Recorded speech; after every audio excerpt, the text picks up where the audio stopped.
Welcome to Decoding the Data Ecosystem, a podcast with valuable insights, inspiring stories, and practical advice to guide you on your journey through the world of omics research and how the NIH Common Fund data ecosystem can support that journey. I'm your host, Dr. Allissa Dillman, and I'm the Training and Engagement Director of the CFDE Training Center. My background's in bioinformatics, and I've been working in bioinformatics and data science training and engagement space for almost the past 15 years. I'm really passionate about lowering the barriers of entry for these fields through creative engagement activities such as these podcasts. Now let's get to the show. Today I'm chatting with Dr. Shankar Subramaniam. Shankar is a distinguished professor of bioengineering, computer science and engineering, cellular and molecular medicine, data science and chemical and nanoengineering, and a Joan and Erwin Jacobs Endowed Chair in Biomedical Engineering and System Biology at the University of California, San Diego. He's also the founding director of the Bioinformatics and Systems Biology Interdisciplinary Program. Hello, Shankar, and welcome to our podcast. Tell us a little bit about yourself and your research. It sounds like there's pretty much not a type of research that you don't cover. Thank you so much, Allissa. It's a pleasure to be in this, to talk to this audience. And hello, everyone. And I have really tremendous pleasure in talking with you about the Common Fund data ecosystem, the data. And let me begin by telling you a little bit about my own research. In the early 1990s, just when the World Wide Web came into existence, my neighbor in NCSA, in the Beckman Institute, where I was before I came to San Diego, was actually one founder of Mosaic, which is a forerunner of Netscape. In fact, he then founded Netscape. And I talked to him and then said, hey, can we try to create, using your web, World Wide Web, can we create a resource for integrating data and computing over the web with databases? And he said, oh, it's possible, but you need to work on it and you need to figure out how to do it. And the next 2 years, we worked on day and night with some additional people, and we created the Biology Workbench, which is the forerunner to practically every single resource that exists today. In fact, we have the very first patent on remote data repository computing using, genes and proteins. At that time, it was genes and proteins. So that's what launched my initial interest in terms of thinking about how to use data to obtain knowledge in biological systems. Then came, of course, the genome and the genome sequencing. And the genome sequencing launched an entirely new way of thinking about things. Wally Gilbert, who I knew actually at the time, who was in Harvard, was a Nobel laureate. He mentioned in an article in Science that biology will very soon become a data and computing science. In fact, he was very prescient, and he said it in the 1980s. And it became really true. And today, in fact, we can measure humans in multiple scales. We can measure all species in multiple scales, all the way from imaging at the whole body level, right down to, molecular imaging, molecular sensing, using all the omics methods, to sensing with your Fitbits, your iPhones and Fitbits, which give you vast amounts of information, both static and dynamic. Continuous monitoring of your heartbeat, continuous monitoring of your blood sugar, continuous monitoring of your other parameters of your physiology. So these are things that are feasible. So why am I saying this? Because data has become a dominant feature in living systems. My laboratory has been involved in multi-scale approaches towards human physiology. We call it as a system because we are all systems. Think about a machine, a car, an automobile, or an airplane. They're consisting of so many parts that combine together to function as a system, which is what we are. So we, as a system, my lab really thinks of it as a system. And we have been involved for the past 2 decades in looking at human physiology as a systems problem. And we work on systems biology and medicine. My lab has a lot of interest, and I have wonderful people in my lab. And we work on Alzheimer's disease. In fact, we were the first ones to show that dedifferentiation is the first hallmark of human Alzheimer's disease. We work on breast cancer, triple negative breast cancer, and we hope to get into a clinical trial very soon on dealing with the drug. We work on liver diseases in children. In fact, we now have a new evidence for which child can be transplanted with liver and which child will not respond to transplant. So these are kinds of things we do at the systems level, integrating vast amounts of measurements, which we do some in my lab, some we obtain from other collaborators. And then we process these to obtain mechanistic underpinnings of what happens in human physiology and pathology. Now, enough about myself. I'm going to tell you about the Common Fund data ecosystem.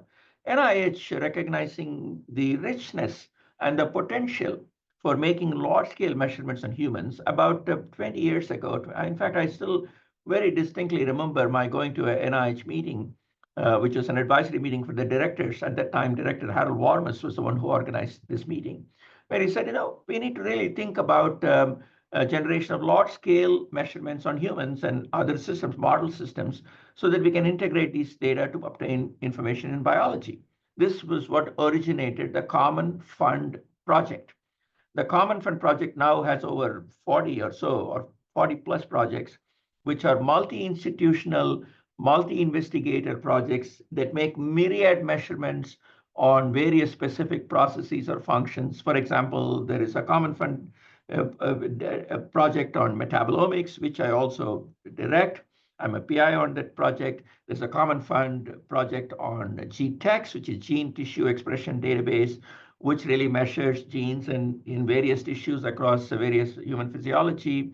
There is even the 4D nucleome Common Fund project, which measures how the chromatin is modified under normal and pathological conditions. So this is just to give you a bird's eye view. This is just the tip of the iceberg. There are so many Common Fund projects that measure myriad things, ranging from brain images all the way down to DNA in specific pathologies. So once these Common Fund projects started, they kind of they were interdisciplinary, but they were siloed because they catered to specific classes of people. NIH recognized that each Common Fund project produces a vast repertoire of resources, data and resources. However, can we not integrate these data and resources across different Common Fund projects towards learning more deep, in-depth biology? I'm going to give you an example of this. In fact, this is a real life example. A liver physician who deals with liver, hepatologist, he came to my office one day and said, hey, I'm really interested. He was a clinic physician and physician scientist.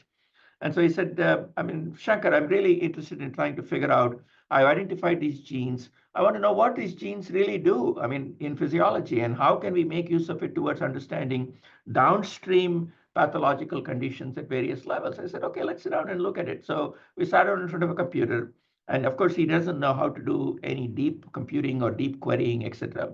So he said, okay, here's what I do. I'm going to first use this tool to find out this gene. What are all the associations of these genes? What is the annotation of these genes? Then we said, okay, let's take the next step in terms of going to one of the Common Fund resources and see if this gene, the protein which is translated from this gene, does it have targets or drugs that are present in the drug resource? Then we said, okay, what are the functions and pathways that are associated? We go to the metabolomics and see what metabolites are being affected by this gene.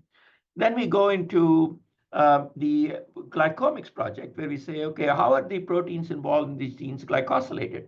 So together we built a story, a set of hypotheses, which says that this is the likely pathway in which these genes are involved. And we built a whole story in terms of saying that potentially you could use these therapeutic interventions towards looking at this. And so he launched a project thinking about this as an opportunity.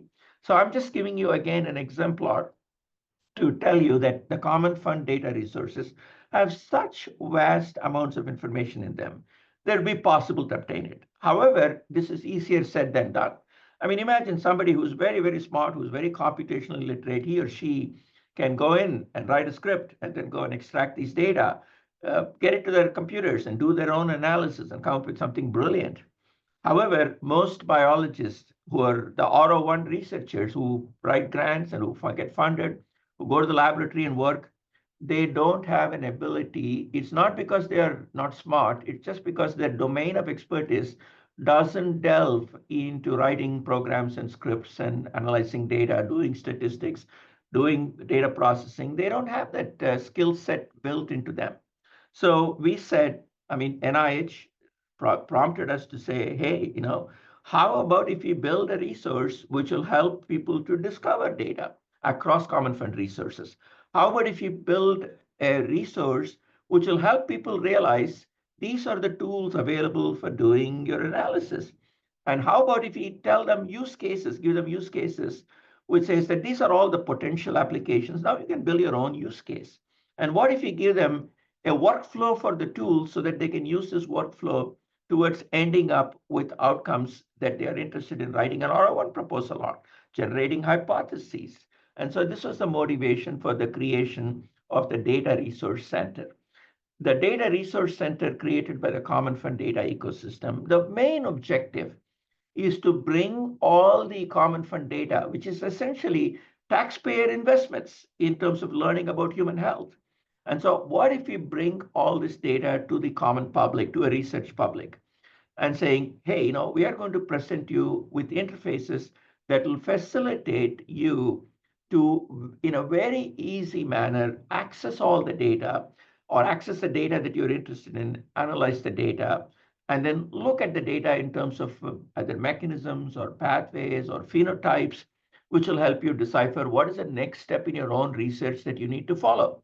So this was the objective of the Common Fund data ecosystem data resource center. So then comes the next question, what will we accomplish if we build this? What does it take to build it? Let me answer that question first. What does it take to build it? What it takes to build it is the following.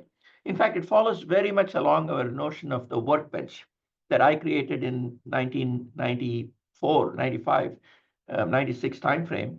In fact, we call this as a Common Fund data ecosystem, CFDE Workbench. What the CFDE Workbench contains is it contains data or access to data. In fact, what we present what's called metadata, and I'll come to that in just a minute. And then it contains all the resources and tools that are generated by the DCCs and by the Common Fund data ecosystem. And it contains really user-friendly interfaces, which will allow you to navigate all this without actually having to learn either how to write a structured query language or how to learn using a database or how to write JavaScript. You don't need to do all of these things. It's going to make it really easy for users to use. This is the objective. This is how the DRC was conceived and created. Now, let me extend to this concept one extra step. Every data center, every common fund project generates vast amounts of data. We are not a warehouse of all this data. That's really impossible. I'm going to tell you why it's impossible. Number one, the data modalities are very different. Some are sequence data, some are imaging data, some are, for example, electronic health record data, some are data obtained from voice. In fact, there's a project now, the Common Fund project on voice. From people's voice, you can recognize whether they have an infection or whether they have a lung problem or whether they have a speech problem or aging problem. So these are all such exciting projects, so much data that we are not going to be able to get all the data into a single warehouse. And this is really a complex problem. So let's see what's the next thing we can do. Since each common fund is funded to maintain its data, what if we ask the question, how is your data described by metadata? Let me explain what I mean by metadata. For example, let's say I'm taking genes, gene expression, or I'm measuring metabolites, or I'm measuring drugs. I want to know what sample was used in the study, what species was used in the study, what experimental modalities were assays were used to study, what type of formats do the data exist in. These are called metadata. And there's well-defined catalogs and dictionaries for this metadata that's universally accepted. And so we really get this universally accepted metadata. And we ask every single data coordinating center of a Common Fund project to send us this metadata information in a structured format that we generated so that they can submit these in a quarterly basis to the Common Fund Data Resource Center. So the metadata, we then use the metadata, process the metadata, and we create a query engine so that it's like saying the following. Imagine in Google, you went to you search for a set of terms. What if I provide you with already a predetermined set of well-structured vocabulary terms so that you can essentially try to filter your knowledge instead of getting 1,238,000 entries, if you filter your question in a fairly sophisticated way without really investing in computing, then you can get answers which are more relevant to your question.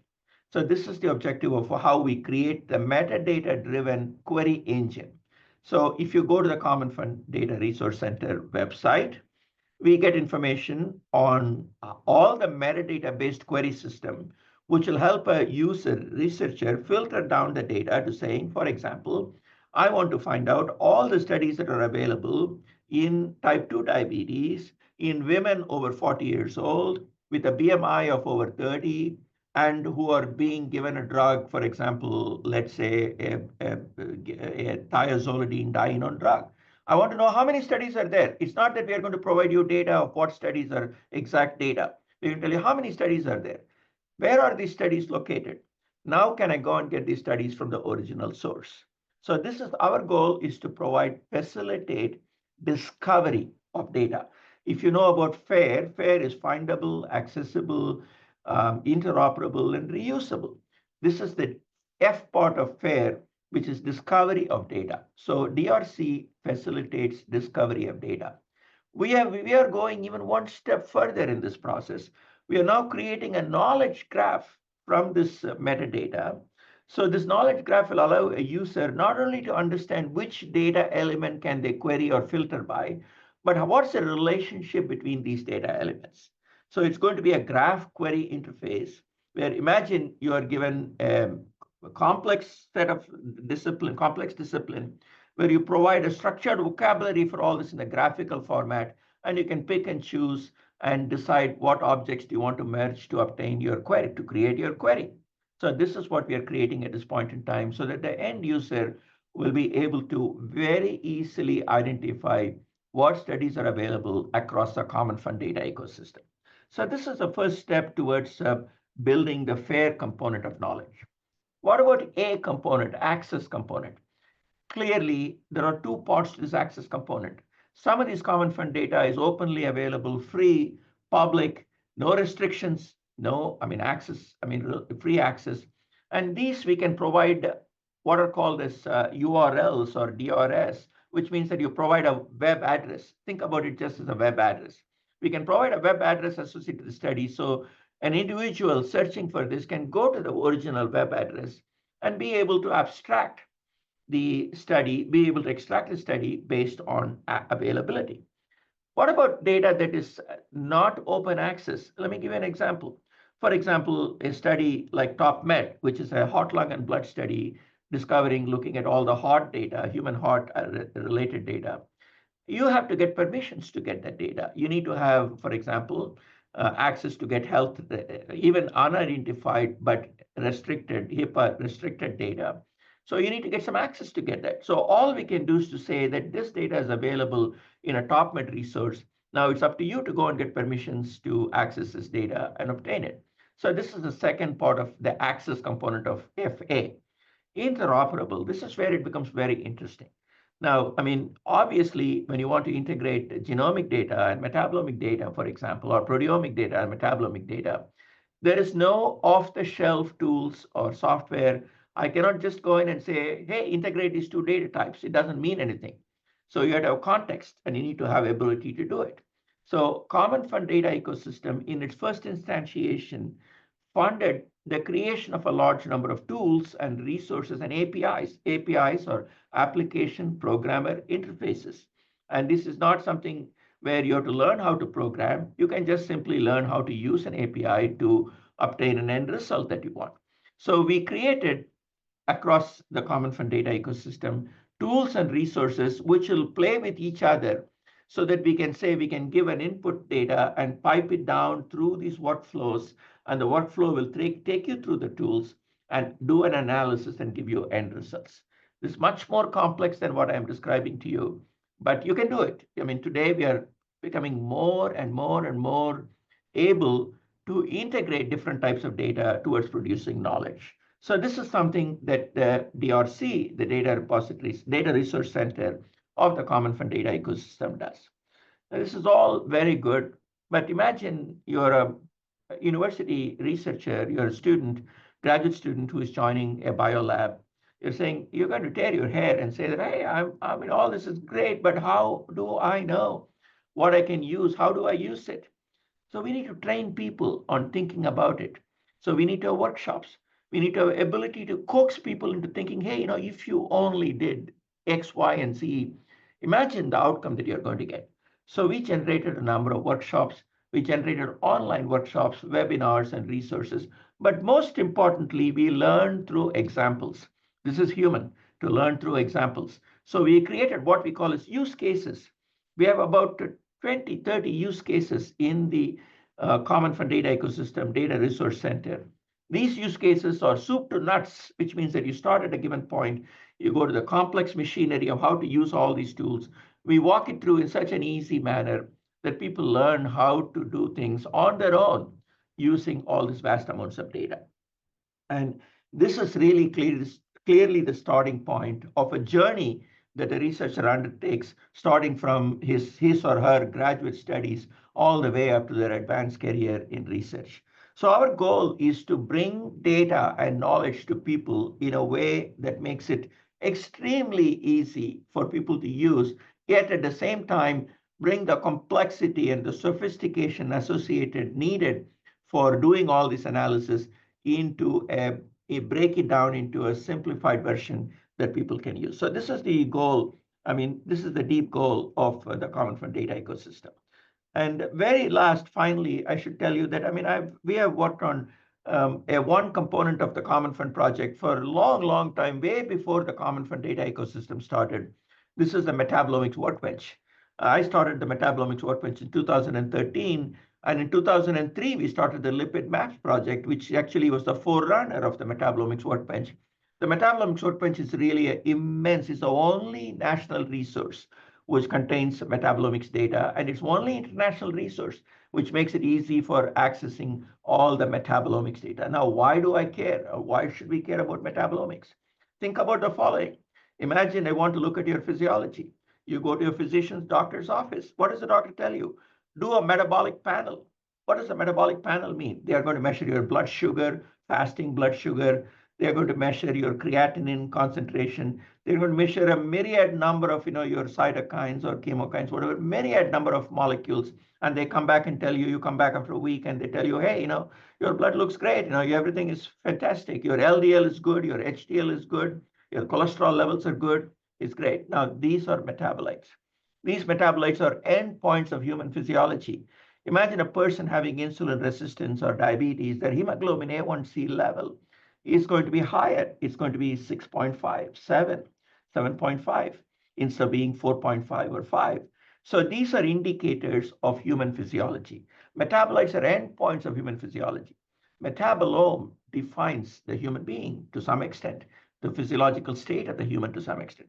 Unlike the genotype, which is only you're born with a genotype that, I mean, your inherited genotype is what you have. You have mutations in your genome, but many of them are germline mutations that come from your parents. The metabotype is a complex quantity, which includes your diet, your environment, what you eat, who you meet with, who you talk to, what infections are around you. It's a combination of all these things. It's a dynamic quantity. It's a time-dependent quantity. Today, I may be in great shape. Tomorrow, I may have some viral infection. So my metabolism will change. These are things which can be measured. So it's very easy to look at metabotype as a dynamic quantity. And so this is what prompted NIH to say that, hey, we should really do metabolomics.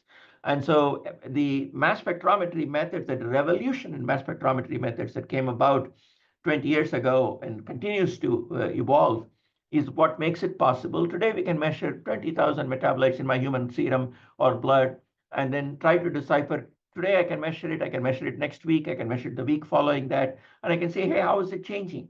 In fact, there's a professor in Stanford called Mike Schneider who makes it what's called the Schneiderome, where he's N of 1. So he's measuring his feces and urine and saliva metabolism every week. In fact, he told me he has so many freezers which contain all these things.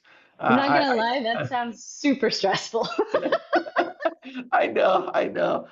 So this is I'm just giving an example of how metabolism can give you indications of your physiological state. So we have a project on metabotyping humans, which says that can we identify a set of metabolites which will define a given homeostatic human and how it changes with time. So this is a fun project. So I hope I've given you an insight into what the Common Fund data ecosystem does, what the Data Resource Center does. And if you have specific questions, Allissa, I'll be happy to try to answer them. Yes, I'd like to step back a couple steps. You talked a lot about, how you're building tools that really empower researchers in such a way that they don't need to, really understand complex query languages or coding to perform their work. So I want to kind of flip that a little bit and ask you, in your opinion, what skills do you think are essential to get started with CFDE data? It's a very, very good question. So the first thing, so this is again very useful. There are two parts to this. Number one, end user needs to know what type of data is available and what does even a DCC do. So if you go to the Common Fund Data Ecosystem website and DRC website, you'll find a high-level view of all the Common Fund projects that NIH supports. So you can say if somebody's working, for example, in looking at children's diseases, there's a program called Kids First. And you can say, hey, Kids First might have some information consisting of a pediatric disorder. So I want to look at a pediatric disorder. So I can go to Kids First. Imagine you want to look at a map of a tissue. Imagine I want to look at my liver. I want to look at what cells does the liver contain. What are the types of information I can obtain from sampling of a liver tissue? And you go to HubMap. HubMap is a project which is involved. It's a large Common Fund project, which measures mapping of all the human tissues in terms of cells and genes. And so I can get information about that. So we provide a high-level view. Now, having said all of this, I need to tell you something else, which is really, provocative. All the people who are generating such resources or building tools, if they don't know the biology or the devil is in the details biology, they are only going to make tools which are really, disconnected from the reality of biology. My passion is not just to make biologists use all the data, but people who are data scientists and computer scientists who want to use AI to do things, they need to learn the biology. If they don't learn the biology, they will discover stuff which may be completely irrelevant to biology. Imagine I'm going to use CNN, which is convolutional neural networks. CNN may stand for news media, but I'm talking about convolutional neural networks. And imagine they want to use that to take all the gene expression data in cancer patients and identify, hey, do I have a common target that I can approach to look at this? It's impossible for a AI person to use it because whatever you get will be garbage. It's garbage in, garbage out.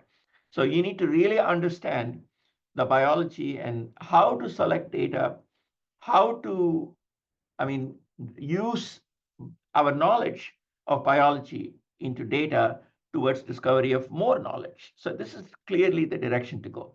So I tell all my colleagues who are involved in computation and in data science, hey, it's good. What you're doing is great, but you need to learn what is the devil in the details biology in order to make a significant difference. So the future, I anticipate 20 years from now, 30 years from now, we are going to have these polymaths who can speak the language of biology, who can go and use all these resources and tools, develop these resources and tools in context, and transform the way we live. This time is not far off.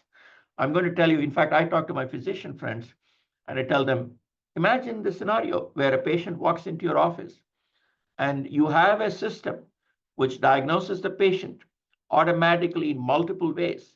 It compares the pathology associated with the patient across the entire domain of knowledge in the universe and uses it to identify in a very contextual way precision treatment or precision therapy or precision diagnostics of this patient. That day is not far away. I'm going to predict in a couple of decades from now, this is going to start becoming a reality more than we think. So we've talked a lot about the DRC and your role in it and sort of how that plays its part in the whole ecosystem.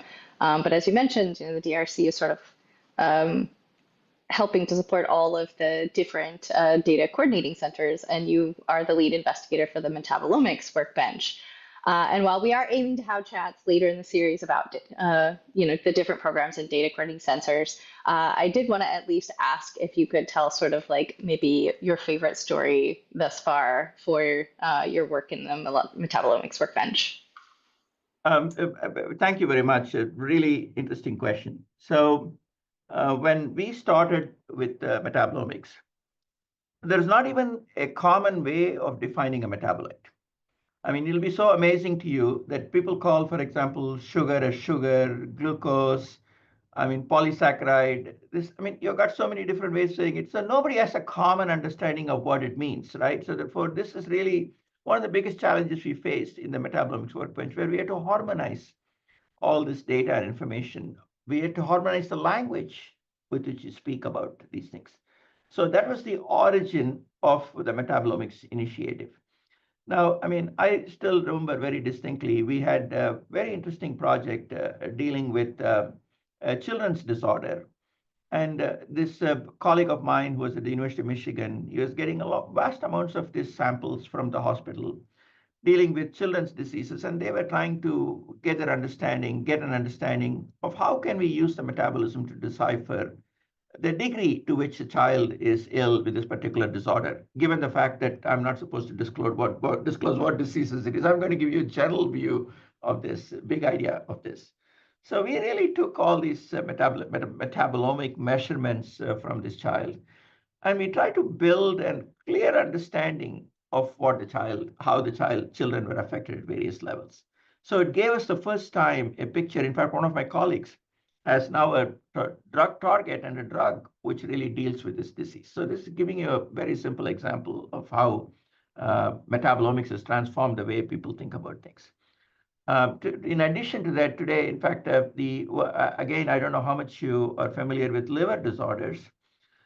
There's a gene that was identified in a liver disorder called PNPLA3, which is unique to only a given ethnic background. And this was discovered in UT Southwest Medical Center.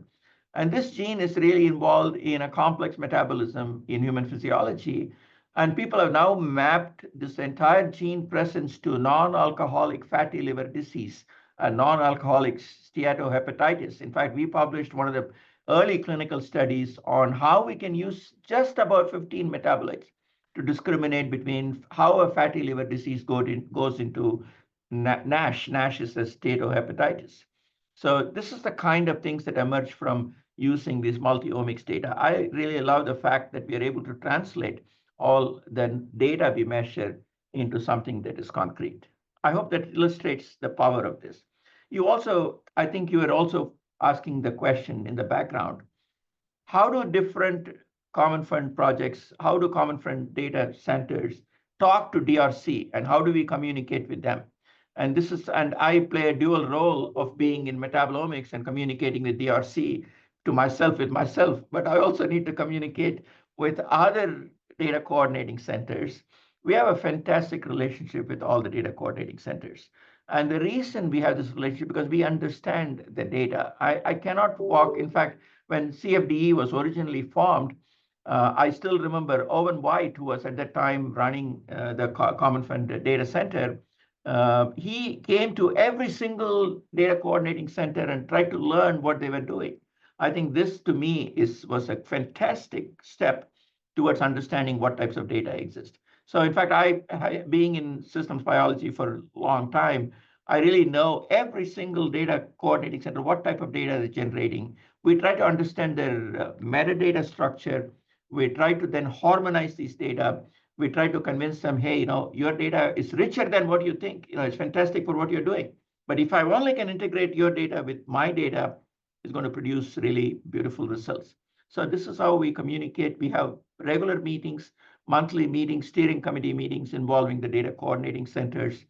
We talk to each other more frequently. We have annual meetings where we meet twice, a year, in fact, and then we try to coordinate our activities to see how we can benefit the community at large by integrating all these resources. I hope I answered your anticipating your question. You did, and I definitely want to just really kind of hammer home this idea that you talked about with harmonizing language. You talked about harmonizing language within a field, but I would definitely say, it's even trickier when you're working with interdisciplinary teams, from very different backgrounds and fields. It's so important to have, a shared terminology, right? I mean, we oftentimes use acronyms, and acronyms are super unspecific and mean different things in different fields. So really having the correct terminology, having a language that is shared across, whether it's data sets or people or fields is incredibly empowering and impactful. So I definitely wanted to echo that thought. And I also just wanted to say thank you so much for your time and sharing your thoughts with us today. You've given us a lot of things to kind of think about and mull over, as we sort of do our next podcast episodes. But I definitely wanted to end with sort of a fun question for you. And that is, you talked about metabolites having different names and things like that. But I wanted to ask you, do you have a favorite metabolite? Well, I mean, if you ask a lot of people, what's your favorite metabolite, they'll say sugar.